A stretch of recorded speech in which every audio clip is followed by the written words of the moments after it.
The Jordan Show on YouTube. Ever get that sudden craving for a certain fast food burger? The moment you hear, that jingle on the radio? Yeah. Or find yourself feeling anxious near a dentist's office, even if you haven't had a bad experience in years? Oh, totally. That, my friend, is classical conditioning at work. Yeah. We're diving deep into this today, using excerpts from Wikipedia on classical conditioning and a text that breaks down Pavlov's work.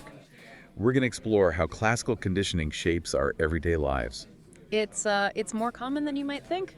Ready to unpack this fascinating phenomenon? Absolutely. Classical conditioning isn't just some scientific theory. It's happening all around us. Right. It's influencing our reactions and behaviors in these subtle but powerful ways. Yeah. Today we'll uncover those core principles, how they operate in our daily lives, and why it all matters.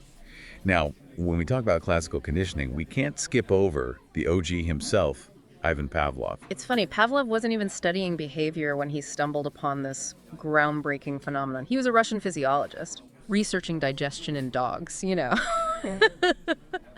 meticulously measuring their saliva production. And that's where things took an interesting turn, right? Yeah. He noticed the dogs started salivating before they even got the food, just at the sight of the lab assistant who usually brought it. Precisely. Pavlov called it psychic secretion, which is kind of a cool name, but he realized there was a deeper learning process going on. That observation led him to design his now famous experiment, the one with the metronome and the drooling dogs. Okay, break it down for us. What exactly did Pavlov do? So he paired a neutral stimulus, the sound of a metronome, which initially meant nothing to the dogs, Right. with an unconditioned stimulus, something that naturally triggers a response without any prior learning, which in this case was food. Okay, so the dogs automatically drool when they see food. That makes sense. But what happens when you add the metronome to the mix? By repeatedly pairing the metronome sound with the presentation of food, Pavlov found that the dogs started drooling, just at the sound of the metronome, even without the food being present. The metronome became a conditioned stimulus, Okay. triggering the conditioned response of drooling. So basically, the dogs learned to associate the metronome with food, and their bodies responded accordingly. Amazing how the brain creates these connections. Exactly. It's like their brains were saying, hey, that sound means food is coming. Better get the drool factory going, It's a simple but powerful demonstration of how classical conditioning works. And this isn't just about dogs and drool. These principles apply to us humans as well. Okay, time for a quick vocab lesson. We've got all these terms flying around: unconditioned stimulus, conditioned response. Can we clarify these for our listeners so they don't get lost? Absolutely. Let's break them down. The unconditioned stimulus, or US, is anything that triggers a natural automatic response. Like in Pavlov's experiment, the food was the US. And the unconditioned response, or UR, is that natural reaction, so the dog's drooling at the sight of food. Makes sense. Then we have the neutral stimulus, the NS. Right, the neutral stimulus is something that doesn't initially cause any particular response, like the metronome before the dog learns to associate it with food. But through repeated pairings with the unconditioned stimulus, that neutral stimulus morphs into the conditioned stimulus, or CS, right? Exactly. And that conditioned stimulus then triggers a learned response, which is the conditioned response, or CR. Got it. So in Pavlov's case, the metronome becomes the CS, and the dog drooling at the sound of the metronome is the CR.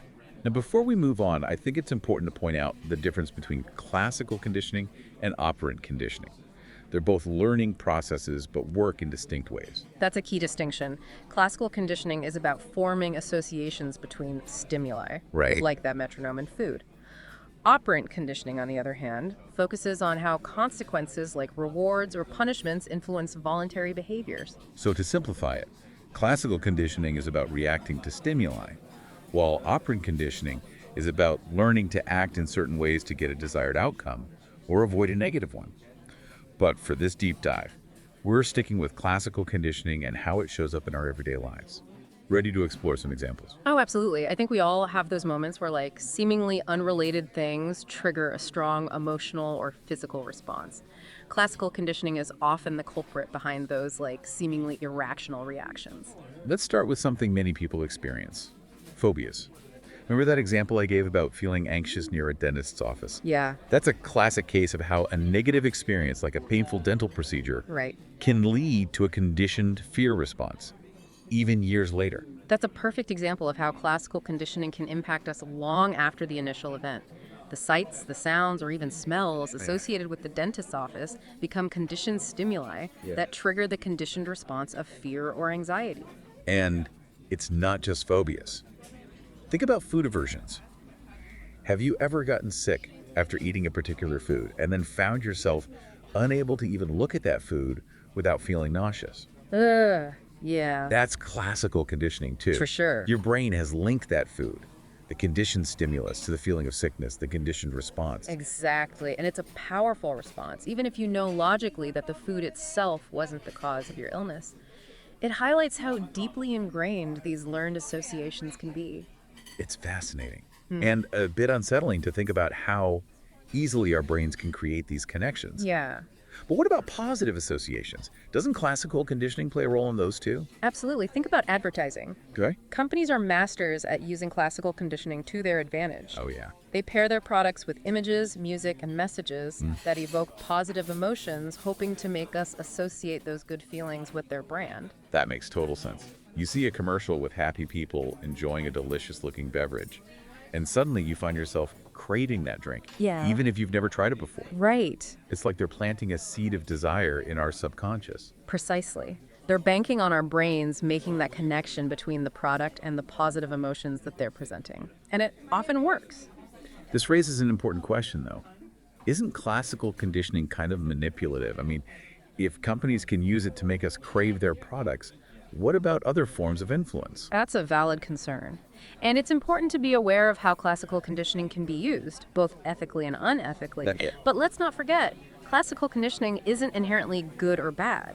It's a fundamental learning mechanism that has played a crucial role in our survival as species. That's true. It's like our brain's way of quickly learning what signals danger or pleasure, which is essential for survival.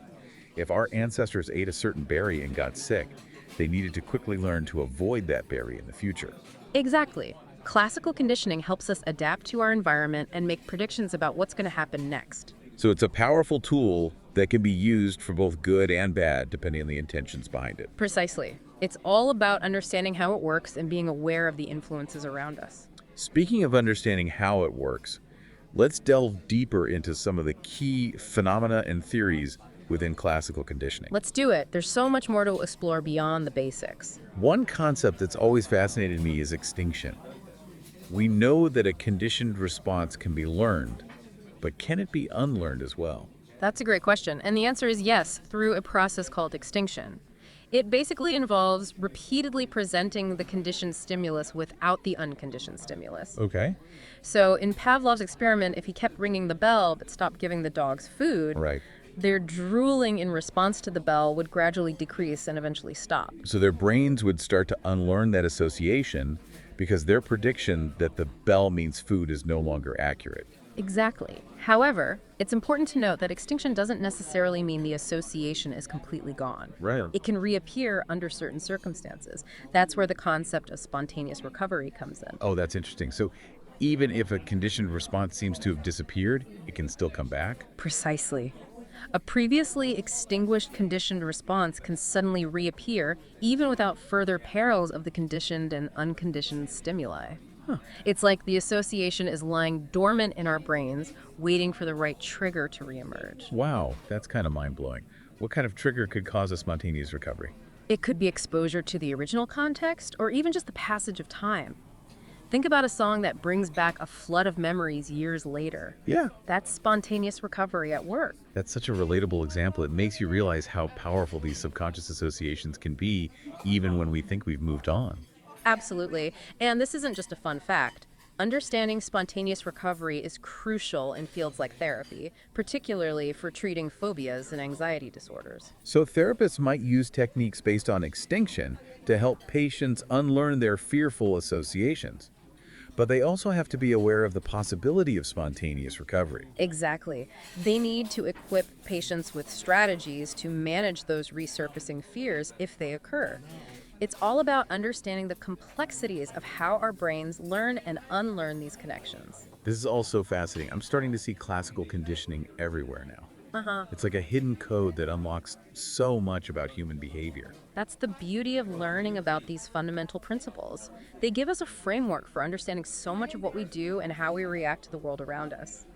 But we're just scratching the surface. There are even more layers to explore. Like the concept of generalization and discrimination. Can you explain those a bit further? Of course. Generalization occurs when a conditioned response is triggered by stimuli similar to the original conditioned stimulus. So, if someone is afraid of spiders after a negative experience, Right. they might generalize that fear to all creepy crawlies, even harmless ones. So their brain is essentially saying anything that looks remotely like a spider is a potential threat, better stay away. Exactly. It's a survival mechanism, but it can also lead to irrational fears. Discrimination, on the other hand, is the ability to differentiate between similar stimuli, responding only to the specific conditioned stimulus. Okay. So in that spider example, someone might learn to discriminate between dangerous spiders and harmless insects. So they're able to refine their response and only react fearfully to the actual threat, not just anything that resembles it. Precisely. It shows how our brains can be surprisingly nuanced in how they form and apply these learned associations. This brings us to a model that attempts to explain just how good our brains are at prediction, the Rescorla-Wagner model. What's fascinating about this model is that it suggests our brains aren't just blindly pairing stimuli, but actively trying to figure out how well one stimulus predicts another. The more surprising or unexpected an unconditioned stimulus is, the more learning occurs. It's true. Think of your brain as a detective trying to figure out which clues reliably lead to the crime. The Rescorla-Wagner model argues that the strength of the association between a conditioned stimulus and an unconditioned stimulus depends on how well the conditioned stimulus predicts the unconditioned stimulus. It's like our brains are constantly running statistical analyses, trying to make sense of the world. So our brains are always evaluating and adjusting those associations based on new information and experiences. Exactly. It's a dynamic process, not a static one. It makes you realize that classical conditioning isn't just about passively reacting to stimuli. It's about our brains actively trying to predict and make sense of the world around us. Absolutely. And that awareness empowers us to be more intentional about the associations we're forming. It's like we're constantly updating our internal map of the world based on like new data and experiences. Yeah. And the more we understand about how this map is created, the better equipped we are to navigate it. Exactly. Awareness is key. Once you start recognizing the power of classical conditioning in your own life, you can start to make more conscious choices about the associations you're forming and the behaviors that you're reinforcing. So how can we apply this knowledge practically? Let's say someone wants to break a bad habit, like mindlessly scrolling through social media for hours. Can classical conditioning principles help with that? Absolutely. Think about what triggers that mindless scrolling. Okay. Is it a certain time of day, a feeling of boredom or loneliness? Right. Once you identify the trigger, the conditioned stimulus, you can start to break the association with the unwanted behavior. So instead of automatically reaching for your phone when you feel bored, Yeah. you could consciously choose a different activity, like going for a walk or reading a book. Exactly. By repeatedly pairing that trigger with a more positive and fulfilling behavior, you can start to rewire your brain's response. Wow. Of course, it takes time and effort to override those ingrained patterns, but understanding the principles of classical conditioning gives you a powerful tool for change. It's like we're taking back control of the autopilot, becoming more mindful of our reactions and choices. Precisely. And it's not just about breaking bad habits. Right. Classical conditioning can also be used to create positive ones. Let's say you want to start a daily exercise routine. Okay. You could pair your workout with something you already enjoy, like listening to your favorite podcast or having a healthy post-workout snack. So you're essentially linking the exercise, which might initially feel like a chore, with something pleasurable, making it more likely that you'll stick with it. Clever. Exactly. You're harnessing the power of association to make positive changes in your life.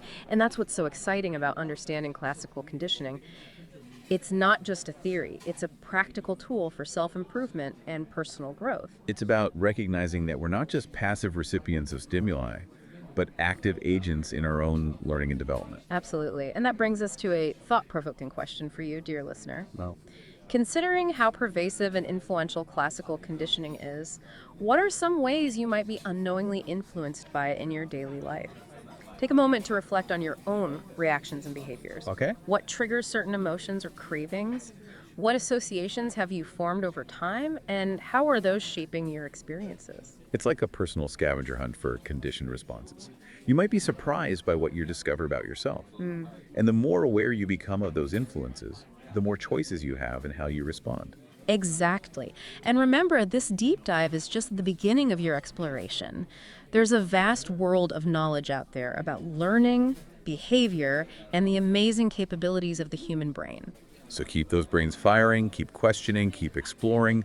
Who knows what other aha moments are waiting to be discovered? Indeed, the most fascinating journey is often the one we take within ourselves.